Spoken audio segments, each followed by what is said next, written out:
नमस्कार दोस्तों, अच्छे लोगों के साथ बुरे हालात आना जीवन की अनिश्चितताओं और कर्म के नियम का हिस्सा है। ऐसा माना जाता है कि हर व्यक्ति को उसके कर्मों का फल मिलता है, चाहे वो अच्छा हो या बुरा। लेकिन समय का निर्धारण हमेशा स्पष्ट नहीं होता। कभी कभी अच्छे लोगों को बुरे हालातों का सामना करना पड़ता है ताकि वे जीवन में और मजबूत बन सके या किसी महत्वपूर्ण सीख से गुजरे। बुरे कर्मों का परिणाम कब और कैसे आएगा, यह पूरी तरह से व्यक्ति के कर्मों और समय पर निर्भर करता है।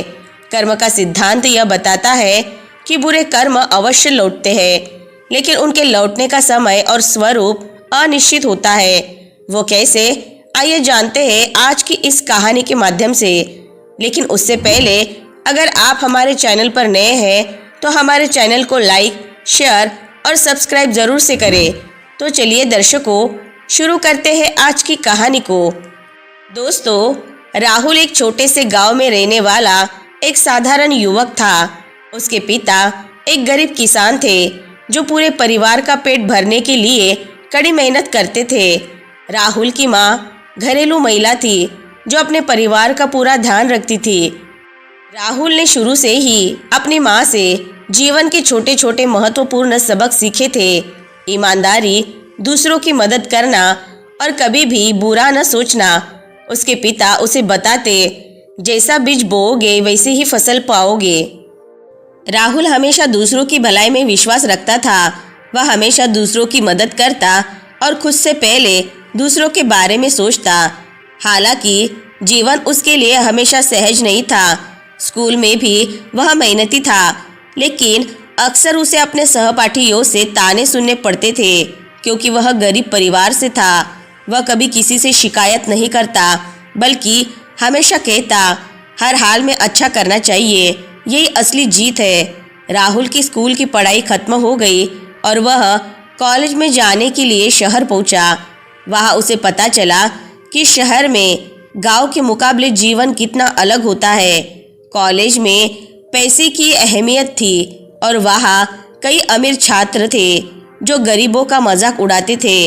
राहुल को यहाँ भी मुश्किलों का सामना करना पड़ा, लेकिन उसने अपनी अच्छाई और मेहनत से कभी समझौता नहीं किया।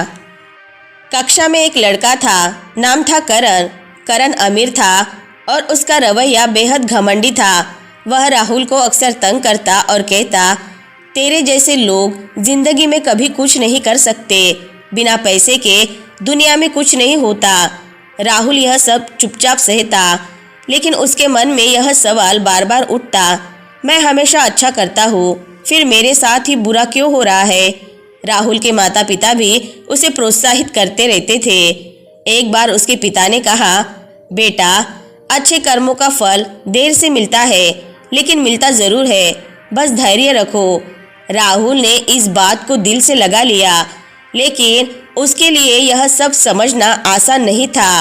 राहुल ने कॉलेज में टॉप किया, लेकिन नौकरी पाने में उसे कई कठिनाइयां आई। उसके सहपाठी जो पैसे और संपर्कों के दम पर आसानी से नौकरी पा चुके थे, उसका मजाक उड़ाते थे।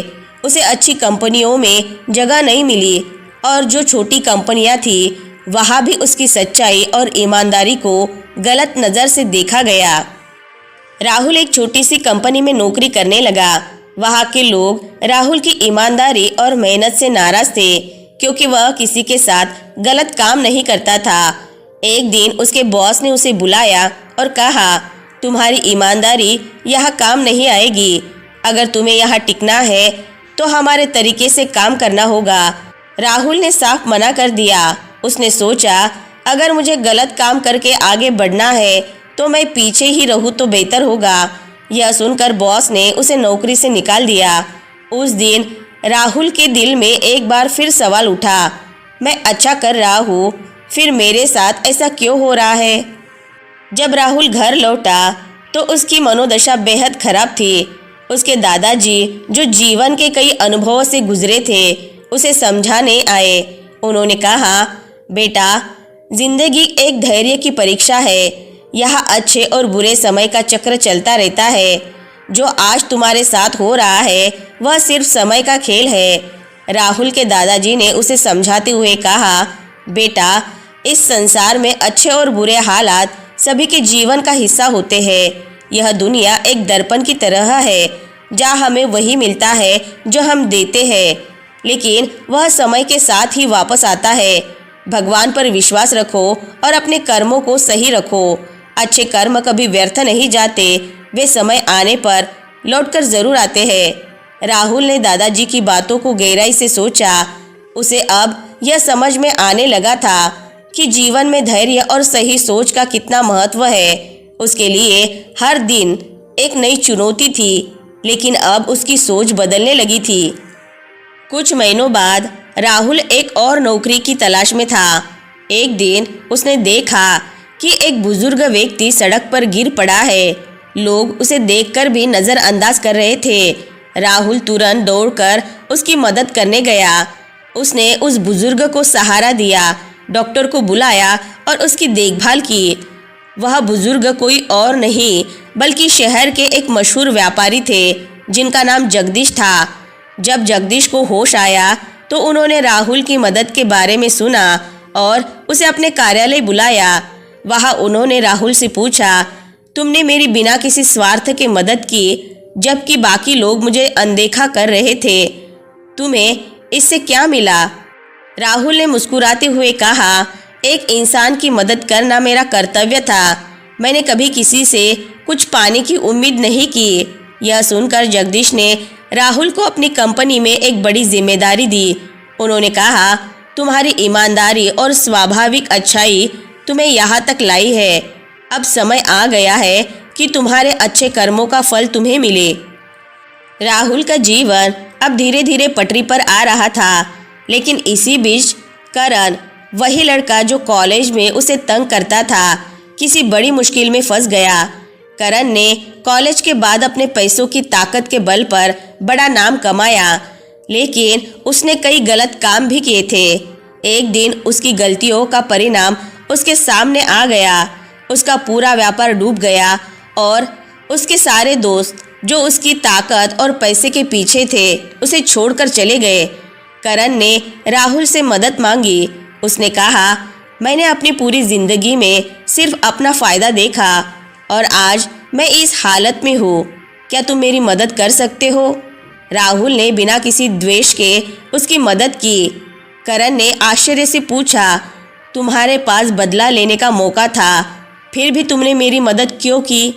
राहुल ने मुस्कुराते हुए जवाब दिया, हम जो कर्म करते हैं वह समय के साथ हमें लौट कर मिलता है। मैंने हमेशा यह सीखा है कि बुराई का जवाब अच्छाई से देना ही सच्चा धर्म है। समय के साथ राहुल को समझ में आ गया कि जीवन की चुनौतियाँ हमें बेहतर इंसान बनाने के लिए आती है। उसके अच्छे कर्मों का फल उसे देर से मिला, लेकिन वह हमेशा यही मानता था कि सही रास्ता कभी गलत नहीं हो सकता। उसके जीवन में सकारात्मक बदलाव आने लगे। उसने अपने साथ हुई सभी घटनाओं से बहुत कुछ सीखा और अब वह दूसरों के लिए एक प्रेरणा बन चुका था। आज राहुल एक सफल व्यक्ति है, लेकिन उसका सबसे बड़ा मूल्य उसकी ईमानदारी और अच्छे कर्म है। उसने जीवन के हर उतार चढ़ाव को धैर्य और सकारात्मक सोच के साथ लिया और अंत में उसने यह सिद्ध कर दिया कि अच्छे कर्म कभी व्यर्थ नहीं जाते। दोस्तों, राहुल की कहानी हमें यह सिखाती है कि जीवन में अच्छे और बुरे हालात सभी के सामने आते हैं। अगर हम अपने कर्मों में ईमानदार रहे और धैर्य से काम ले तो समय हमें हमारी मेहनत और अच्छाई का फल ज़रूर देता है। बुरे कर्म भी लौट कर आते हैं, इसीलिए हमें हमेशा सही रास्ते पर चलने का प्रयास करना चाहिए। जीवन का असली उद्देश्य यही है कि हम अपनी सोच और कर्मों को सकारात्मक रखें, चाहे हालात कैसे भी हो। यह कहानी जीवन के प्रति सकारात्मक सोच और धैर्य रखने का संदेश देती है। जब हम अपने मन और सोच को सही दिशा में रखते हैं तो जीवन की कठिनाइयाँ भी हमें कमज़ोर करने के बजाय मजबूत बनाती है। दोस्तों, अच्छे लोगों के साथ बुरे हालात जीवन के स्वाभाविक उतार चढ़ाव और कर्म के सिद्धांत का हिस्सा होते हैं, जिससे वे सीख और अनुभव प्राप्त करते हैं। इंसान के बुरे कर्म तब वापस आते हैं जब समय और परिस्थितियाँ उनके कर्मों का परिणाम सामने लाती है। कर्म का फल निश्चित होता है, परंतु उसके आने का समय अनिश्चित होता है और यह जीवन के संतुलन को बनाए रखने के लिए कार्य करता है। यह कहानी आगे के जीवन में सीख देती है कि मन के आईने में हर व्यक्ति को अपना प्रतिबिंब दिखता है और वह प्रतिबिंब हमें हमारी तकदीर दिखाता है। तो दोस्तों, आज की कहानी से आपको बहुत कुछ सीखने को मिला होगा। वीडियो अगर पसंद आई होगी तो वीडियो को लाइक, शेयर और चैनल को सब्सक्राइब जरूर से कर ले। मिलते हैं नेक्स्ट वीडियो में, तब तक के लिए अपना ख्याल रखें। धन्यवाद।